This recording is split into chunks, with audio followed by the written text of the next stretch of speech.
Alright, this is my review of the Traxxas slash Brushless edition from Traxxas. I don't know the number, I don't have it in front of me right now. So here it is. It is two-wheel drive. It looks just like the brushed edition. It comes with the body, and then out of the box you'll get your 2.4 gigahertz radio, Traxxas power cell 8.4 volt nickel metal hydride battery, and a bunch of tools and stickers and giant pamphlet of stuff. Let's see. This slash right here began its life as a brushed slash. If you've seen my brush slash review, and I bought brushless system Lineon from Traxxas, and boom, I suddenly had a brushless slash. So, take the body off. Yeah, I did here. If you notice, I think my other video had it. I don't have the clip saver things on anymore. Took those off, and I put Velcro on here, and that holds the body on pretty well on the sides to keep it from flopping around. And I also, instead of putting the clips on just the halfway to the one click, like you normally do, so instead of going like that, what I found really helps sometimes, pushing it all the way on, so it's in that loop. And that seems to keep them on really well. Yeah. Only problem with that is sometimes if you take a really hard hit on the top, when they're like this, they can actually pull themselves through the body hole where the post goes up through, which is kind of a pain, and it rips up your body. So all you want to do there is take that, you put your body on, put this over the post on top of the body, then you put your clip through. That'll keep it from going through, which is really nice. So, now to the actual review. It is out of the box, the way it comes. This is assuming it comes the exact same way the brushed slash does, which I'm pretty sure it does, except for the motor and ESC. You're going to have a lot of fun. You're going to go insanely fast. You're not going to get a good grip with your tires at all on any surface. The tires are bad. You know, I've heard that over and over again, and I was like, oh, they're not so bad. They're ready to go pick up a pair of caliber, Proline calibers, or aka city blocks tomorrow. And these, they're not good. What I did was I had my slash brush. I broke shock mount, I bent a shaft of my shock absorber, broken our side bar, and my front skid plate several times. That was about the only thing I ever broke on my brush slash. So then, I got brushless, I put the brushless system in, I'm all excited. I roll over once, snapped apart, instantly. My rear hub carrier, I think that's what it's called. It's the piece in here that holds the all bearings and the shaft and everything. So, got that, upgraded to RPM. RPM's awesome. If you've seen any of my other videos, you'll know that RPM's amazing, because that's what I say in every video. So I fixed that.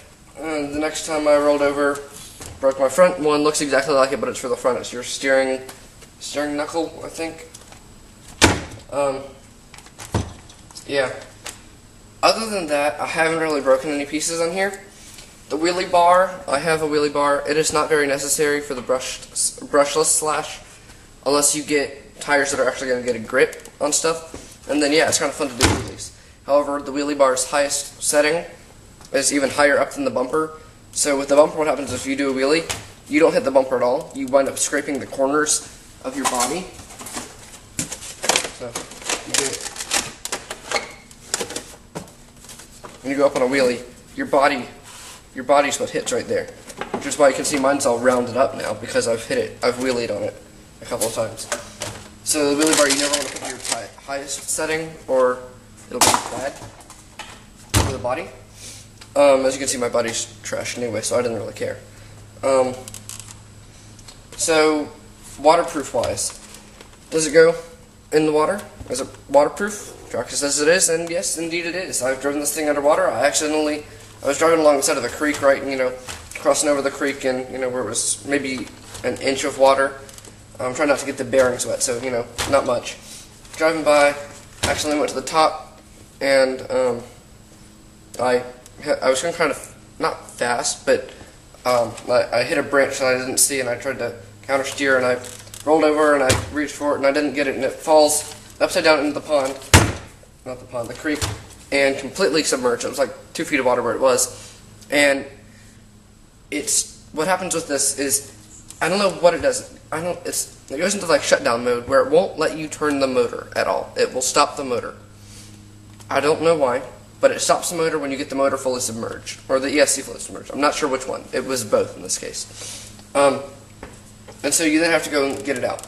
However, when you don't get whatever it is completely soaking wet, you can drive through it and you're absolutely fine. You can go through puddles, you're fine. Electronics-wise, it's awesome.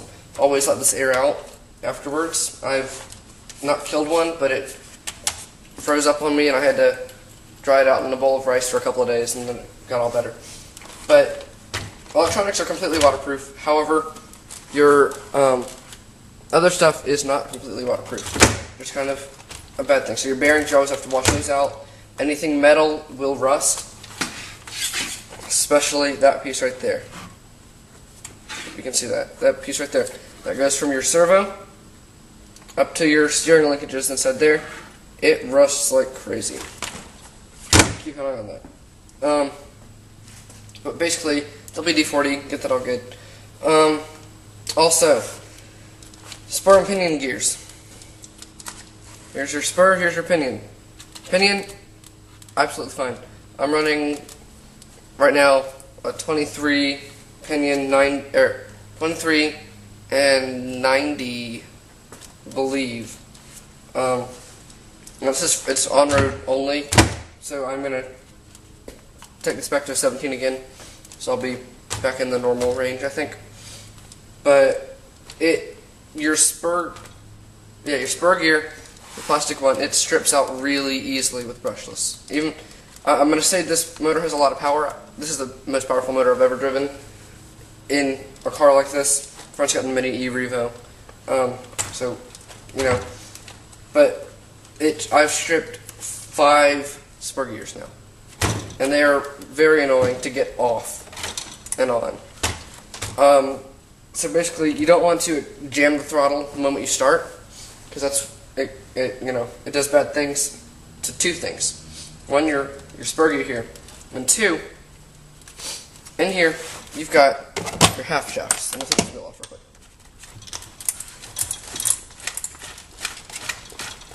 So I'm actually gonna use this wheel in another example. Okay, so right here is your shaft, right? Comes out of the gearbox, motor. There's this, there's your all gears, comes out. You've got your half shafts here. They're spinning on these little metal ball things that have 4 spokes out. And it's a linkage here, which is technically 2 linkages that slide inside each other. It's got a linkage here, which actually goes through the ball bearings and onto your hex head, which your wheel sits on.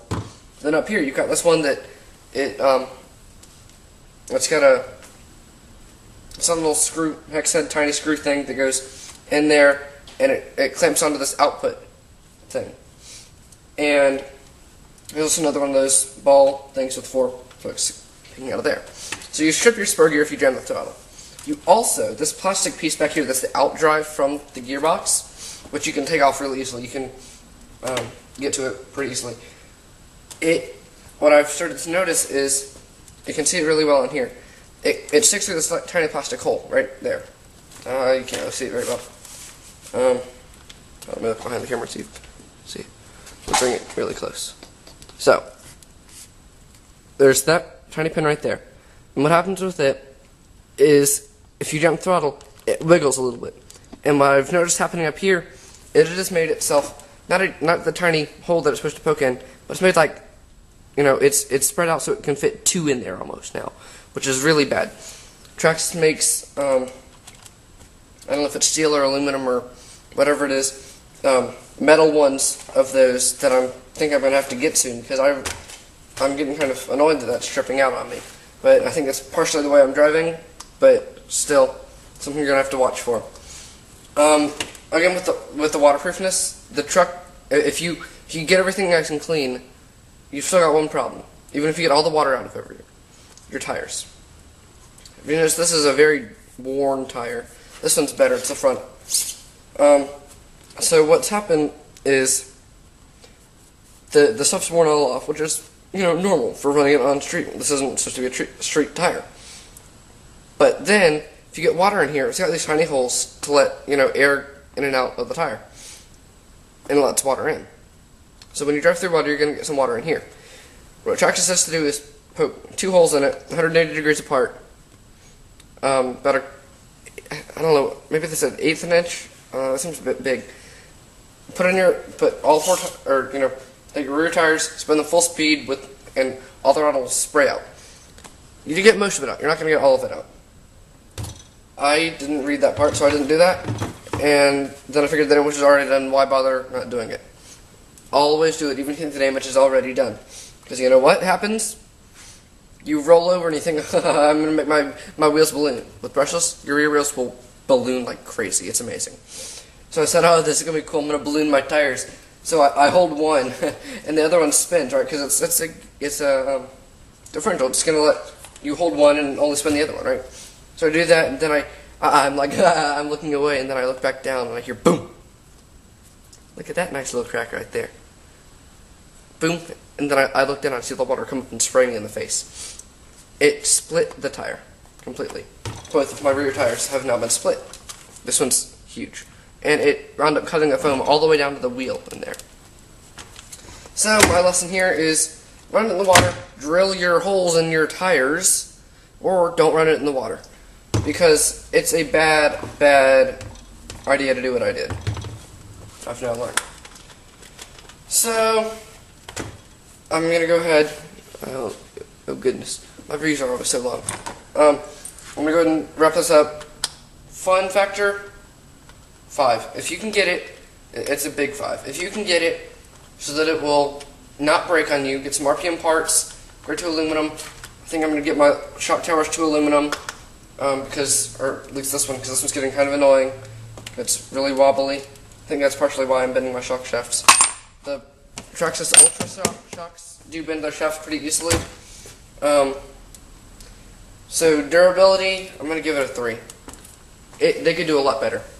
They could go ahead and the Slash Platinum and Ultimate 4x4, they come with this aluminum and that aluminum and this aluminum and all this great stuff upgraded for you, big bore shocks. If they could do, right now they have the Slash like 3 different ways. They have the brush slash with the AM radio, they have the brush slash with the AM radio and the Kushmo tires, they have the brush slash with the 2.4 gigahertz radio, they have the brushless slash with the 2.4 gigahertz radio. They could do the brushless slash platinum and the brushless slash ultimate. I think that would be cool, really cool. Because that would mean that you don't have to buy the brushless slash and then say, why did I do this? Now I've got an extra radio if you've already got one at home. But you could get, instead of paying the price for the radio, you could pay the price for pop-up stuff on here. So overall, I'm going to give this vehicle a 4. If you can get it so it's not going to break on you, you're going to have a lot of fun. You're going to go really fast, and it's going to be a great truck for you. So that's my review of the Traxxas Slash Brushless. Comment, subscribe, rate, whatever you can do, and have fun.